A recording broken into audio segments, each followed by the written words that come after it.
Halo mitra Kelly yang ada di seluruh Indonesia, apa kabarnya? Semoga kita semua sehat-sehat saja ya.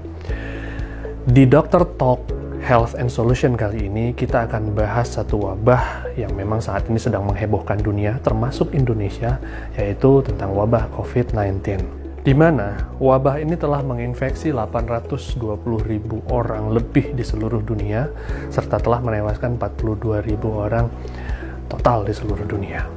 Di Indonesia saja, kasus ini sudah mencapai 1.500-an lebih kasus yang ada di Indonesia. Dan per hari ini, 1 kali 24 jam saat saya bicara saat ini, ada lebih dari 110 orang dinyatakan positif terinfeksi oleh COVID-19 ini. COVID-19 atau COVID-19 ini merupakan salah satu dari virus corona. Virus corona merupakan molekul protein yang diselubungi oleh lapisan lemak yang berukuran sangat kecil, berukuran nano, dan kemudian bisa masuk ke dalam tubuh melalui saluran pernafasan. Ya, jadi virus corona itu sendiri sebenarnya banyak sekali jenisnya, termasuk influenza.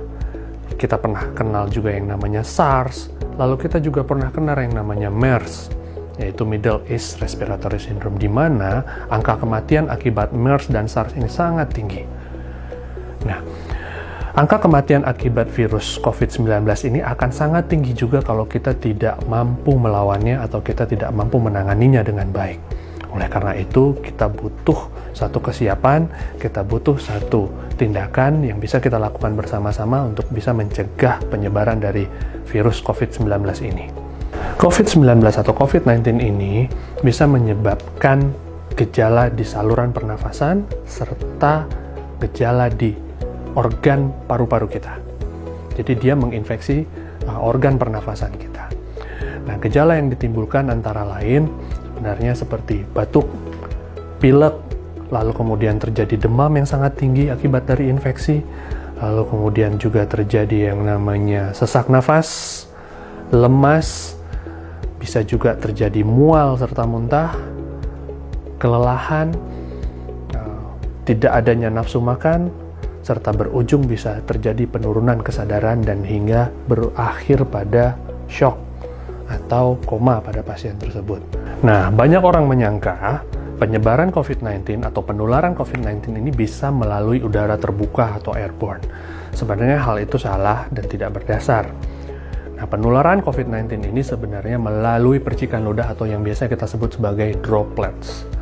Droplets itu bisa berasal dari si penderita yang melakukan bersin atau batuk. Selain droplet langsung, melalui droplet yang tidak langsung tertempel di tangan itu juga bisa.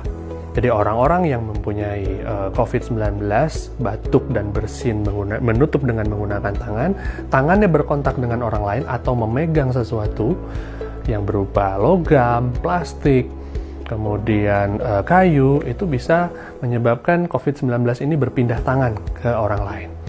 Nah, dengan berpindah tangan ke orang lain ini, maka kita disarankan untuk mencuci tangan dengan menggunakan sabun. Ingat, di pembahasan awal saya bilang bahwa virus merupakan molekul protein yang diselubungi oleh lemak.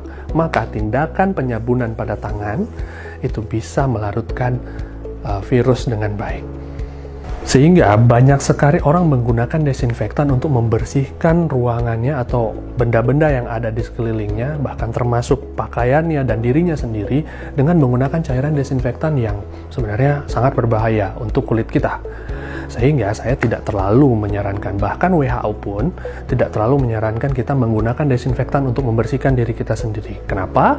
Karena desinfektan berbeda dengan sanitizer. Sanitizer memang dirancang khusus untuk menjaga kelembapan kulit sehingga kulit tidak rusak. Sedangkan desinfektan itu digunakan untuk makhluk yang bukan makhluk hidup atau makhluk mati atau benda-benda mati. Nah, jadi penggunaan desinfektan ini sebenarnya akan mengiritasi kulit, lapisan mukosa, mata kita, dan bahkan kalau terhirup bisa menyebabkan karsinogen. Jadi, penggunaan desinfektan tidak terlalu disarankan. Seluruh ilmuwan di dunia ingin mendapatkan dan mencari pengobatan yang tepat serta vaksin yang tepat untuk wabah COVID-19 ini. Cuma saat ini belum ada pengobatan yang sifatnya sudah teruji secara klinis yang bisa mengatasi wabah ini. Untuk itu, kita perlu menjaga diri kita dari serangan virus apapun yang ada dengan cara meningkatkan daya tahan tubuh kita. Bagaimana cara meningkatkan daya tahan tubuh kita? Cara meningkatkan daya tahan tubuh adalah dengan cara mengkonsumsi makanan dengan gizi yang seimbang, baik karbohidrat, protein, lemak, vitamin, dan mineral harus ada dalam satu makanan atau dalam satu menu kita sehari-hari. Dan lengkapi juga dengan susu dan suplementasi yang lain seperti yang baik ya, madu, terus kemudian vitamin D dan lain sebagainya.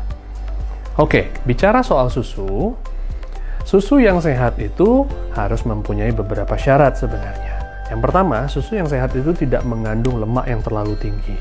Nah, pada kita usia 25 tahun ke atas, lebih baik tidak mengkonsumsi susu yang full cream sifatnya karena lemaknya sangat tinggi.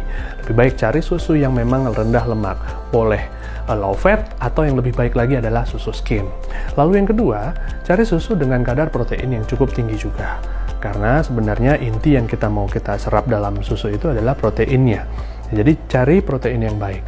Nah, lebih baik lagi kalau susu itu mengandung yang namanya kolostrum. Karena kolostrum sudah terbukti bisa meningkatkan IgG dan bisa mengaktifkan sel B dan sel T, yang dimana ini berperan aktif terhadap sistem imunitas tubuh kita atau antibodi kita.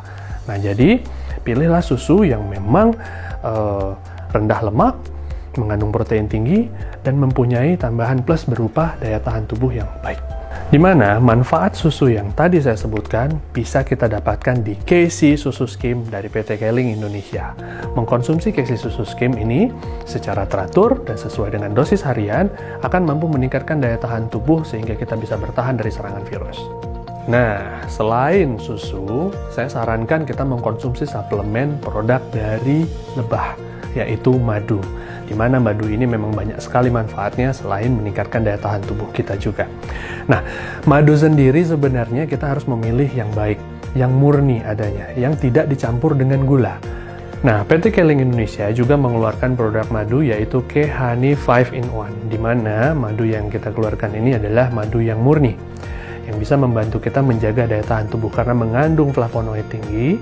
Ya, flavonoid ini bisa meredakan peradangan yang terjadi atau menghambat peradangan yang terjadi akibat cytokine storm yang ada di dalam infeksi COVID-19 tadi. Jadi, kita bisa menjaga diri kita dari infeksi COVID-19. Dengan cara apa? Dengan cara satu, menyaring berita yang baik untuk masuk ke dalam kita. Jadi jangan sembarangan menyerap berita yang tidak jelas sumbernya. Kalau memang ragu, bisa bertanya kepada sumber-sumber yang kompeten. Lalu yang kedua, ya, tetap jaga dan ikut himbauan pemerintah seperti physical distancing, menggunakan masker pada saat keluar rumah, mencuci tangan dengan baik dan benar secara teratur dan rutin, tidak menggunakan desinfektan secara sembarangan, dan juga meningkatkan daya tahan tubuh. Jadi, kita sangat bisa mencegah COVID-19 masuk ke dalam diri kita dan keluarga kita. Dengan cara apa? Melakukan perilaku hidup bersih dan sehat, serta mengkonsumsi makanan yang bergizi baik serta seimbang dalam tubuh kita. Dan lengkapi gizi itu dengan suplementasi yang baik berupa susu serta madu. Ya, dan jangan lupa konsumsi Casey Susu Skim setiap hari dan juga K-Honey 5-in-1 secara teratur sesuai dengan dosis anjurannya. Oke, sekian dari saya. Kita akan ketemu di Dr. Talk Health and Solution berikutnya.